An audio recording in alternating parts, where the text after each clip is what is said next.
Hi everyone, my name's Jessica Milliken and I did my presentation on Isaac Storm, a man, a time, and the deadliest hurricane in history. So just some background, in September 1900, a Category 4 hurricane devastated the town of Galveston, Texas. The wind speeds at peak were 130 to 140 miles per hour, which, as we all know from living in Florida, that's pretty significant winds. There was also storm surge upwards of 15 feet. When the hurricane subsided, the damage in the town exceeded $20 million, which in today's economy is equivalent to $700 million.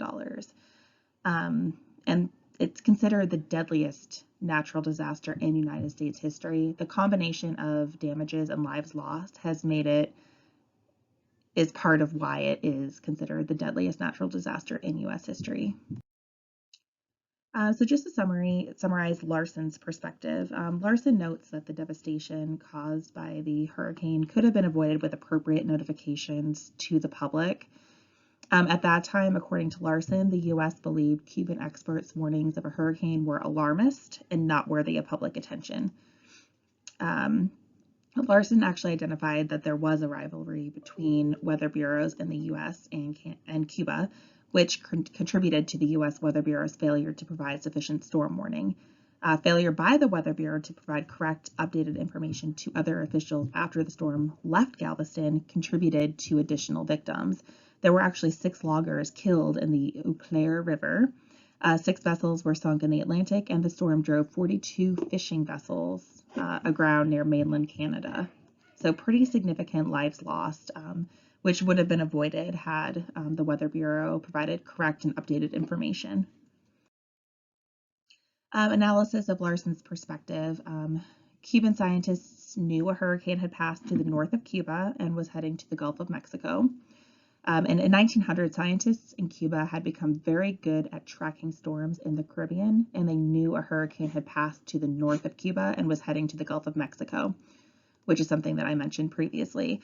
The Weather Bureau in Washington predicted the storm would pass over Florida and head up to New England, rather than going into the Gulf and up to Texas like it ended up doing.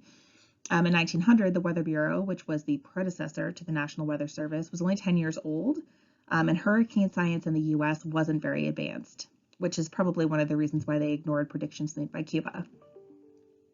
Willis Moore, the director of the Weather Bureau, shut off the flow of data from Cuba to the U.S. and informed U.S. forecasters that they could not issue a hurricane warning without going through Washington, which you could just imagine if that was still in effect, how crazy it would be for a governor to have to go through Washington, D.C. in order to announce that there was a hurricane warning in place.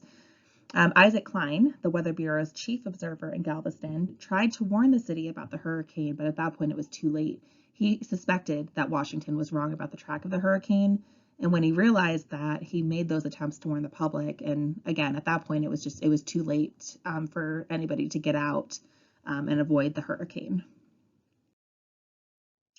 So an alternative perspective, even if adequate notification had been made regarding this hurricane in 1900, Galveston, Texas still would have faced the logistical challenge of evacuating, as well as millions of dollars in damage due to storm surge. That wasn't something that was going to be changed just by them being notified earlier. They still would have had those issues. And as an example of how severe that is, or how serious that is, like Hurricane Katrina in 2005, which was over 100 years after Galveston, Texas was hit by this hurricane. New Orleans was devastated, not because of an inability to predict and communicate the hurricane's path, but because of government negligence and poor planning. At the time of the 1900 hurricane, Galveston, which was nicknamed the Oleander City, was filled with vacationers. Sophisticated weather forecasting technology didn't exist at the time, but the U.S. Weather Bureau issued warnings telling people to move to higher ground. Those advisories were ignored by many vacationers and residents alike. A 15-foot storm surge flooded the city, which was then situated at less than 9 feet above sea level, and numerous homes and buildings were destroyed. So mitigation and planning were both lacking in the 1900s, and even if it hadn't been, a lot of people still ignored any even the warnings that they had about the storm surge. Those were ignored, which contributed to the additional loss of life. So how did the 1900 Galveston hurricane impact emergency management? So after Galveston, the Weather Bureau began to open up communication channels internationally and within the country. U.S. hurricane science wouldn't really take off until the 1940s, but after Galveston, the Bureau began to open up communication channels both internationally and within the country. Although the U.S. had begun to send wireless messages out to sea before the hurricane, the practice became more widespread after Galveston. Additionally, after the hurricane, a large seawall was eventually built to protect Galveston from flooding. The city was pummeled again by major hurricanes in 1961 and 1983, but they caused less damage than the one that struck in 1900, which is probably because of that seawall. And the 1900 hurricane in Galveston opened our eyes to the importance of communicating updates, hurricane tracks, and being as accurate as possible with those predictions. And since then, the U.S. has improved tremendously in predicting hurricane tracks, even though it doesn't seem like that during hurricane season with all those spaghetti models.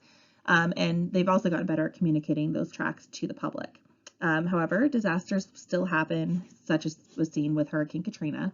But by increasing the communication and improving hurricane prediction, it has made it more apparent that emergency planning is still lacking in many areas of this country. Even if there had been appropriate notifications made in 1900, there were no plans in place to evacuate a large metropolitan area like Galveston.